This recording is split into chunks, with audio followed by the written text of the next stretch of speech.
Bismillah, alhamdulillah, wassalatu wassalamu ala rasulillahi karim wa ala alihi wa sahabihi wa man tabi'ahum bi ihsani ila yawmiddin. Bayan haka yan uwa, assalamu alaikum wa rahmatullah.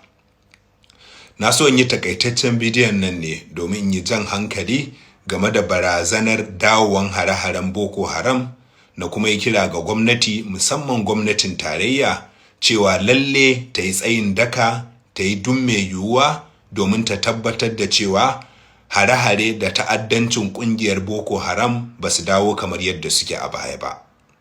A jiya Talata, gwamnan jihar Borno ya nuna damuwa game da karuwar hare-haren Boko Haram a yankunan jihar daban-daban da kuma yadda jihar Borno ke rasa yankunan da da suka dawo hannunta ga kungiyar Boko Haram dalilin waɗannan hare-hare.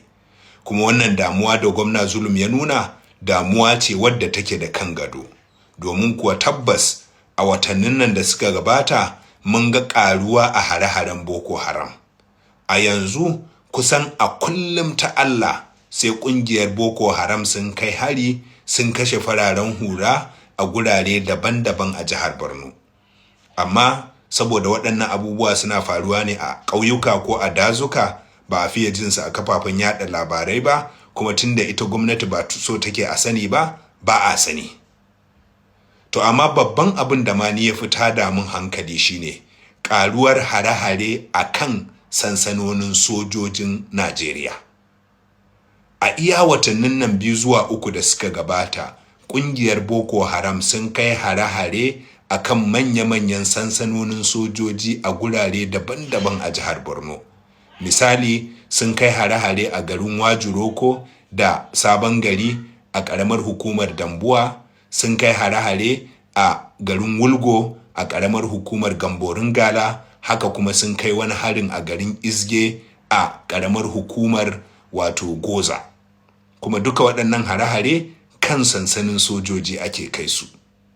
Kuma babban abin tada hankali, kusan a dukkanin hare-haren nan 'yan Boko Haram sukan yi nasara wajen su tarwatsa sansanin, su kashe na kashewa, su kama na kamawa, su ɗebi abin da suke so su tafi.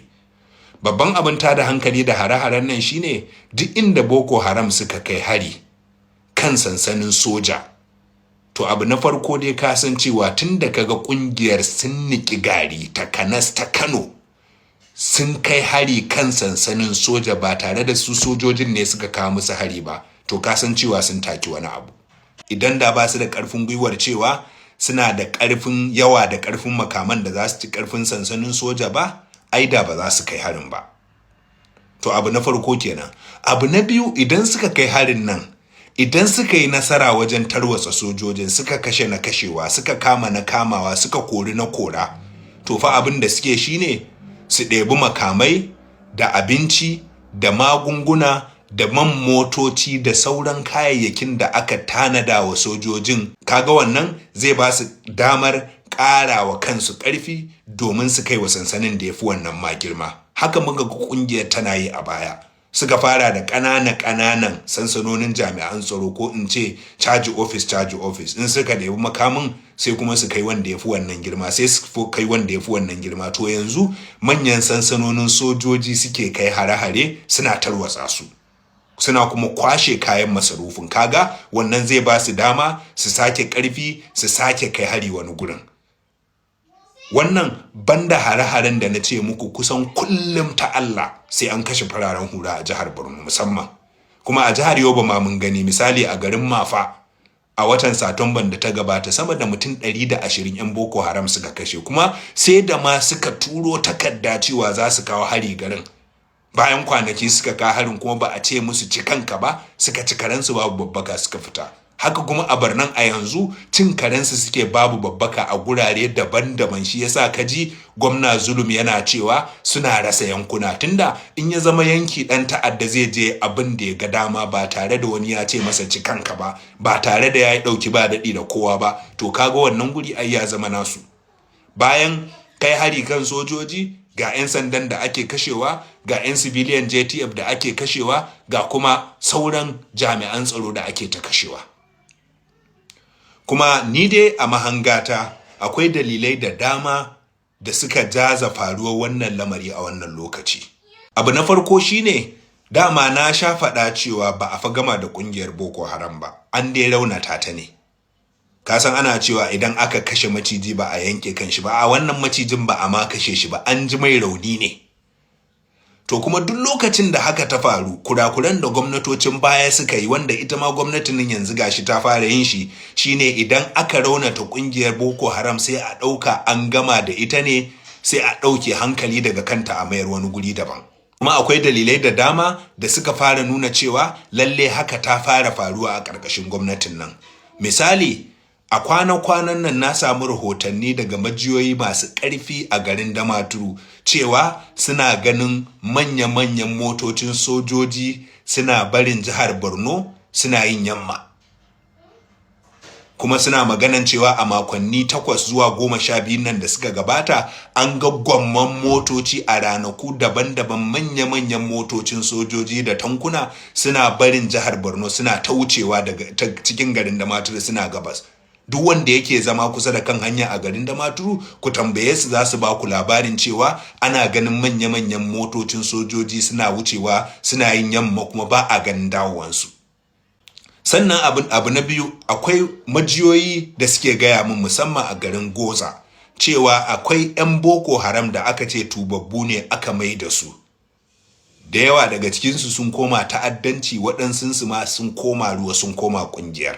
Kuma wannan ba abin mamaki ba ne, domin abin da ke faruwa kenan idan wato aka ce an tubar da wasu ko kuma wasu sun tuba aka mai da su al'umma ba tare da an ɗau matakan da suka dace wajen tabbatar da tubansu da kuma wajen tabbatar da cewa ba su koma ruwa ba.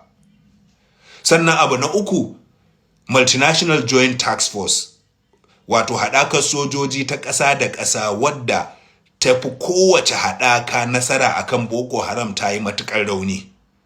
Nijar ta janye kwanan nan, kuma Chadi ta yi ta barazanar ita ma za ta janye. To kuma wannan haɗaka a yanzu ba a bata kulawa kamar yadda aka bata kulawa a baya ba.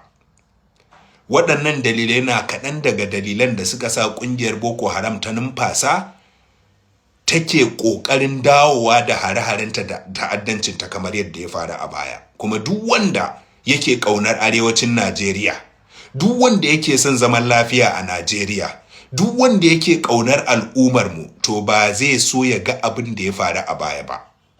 Kada mu manta da Boko Haram suka yi ƙarfi a Borno da Yobe, hare-harensu har yaɗuwa suka haɗa da jihar Gombe, Plateau, Bauchi, Kano da sauran gurare har Abuja. Ba ma fatan Allah ya mai da mu wannan yanayi. Idan kuma ba ma so mu koma wannan yanayi, lalle ne gwamnatin tarayya ta tashi, ta zage dantse, ta yi tsayuwar daka, ta tabbatar da cewa Boko Haram an murkushe ta ƙare baki ɗaya. Kaga idan ana so a yi wannan, lalle ne idan gaskiya ne cewa gwamnatin tarayya tana kwashe motoci da kayan aiki, ta daina. Kamata a ƙara yawan sojoji da yawan kayan aiki, a kuma tinkari Boko Haram a bisa haddazigan da suke a Zambiza da Lake Chad, a tabbatar da cewa an murkushe su. Lalle ne gwamnati ta yi duk mai yiwuwa ta dawo da Multinational Joint Task Force, ta tabbatar da cewa Chad ta ci gaba da yaƙi tare da mu, Nijar a tabbatar da cewa an ci gaba da ƙoƙari ta dawo, in ma ba ta dawo ba a kai ƙarin sojoji da kayan aiki a maye gurbin da Nijar za ta bari. Lalle ne a ci gaba da yaƙar ƙungiyar Boko Haram, duk da akwai barazanar tsaro a sauran gurare a Najeriya. To bikin magaji baya hana na magajiya, ana bikin duniya ake na kiyama. A ci gaba da yaƙan bandits, a ci gaba da yaƙan 'yan IPOB, amma kada a sake da 'yan Boko Haram, kada mu koma ruwa.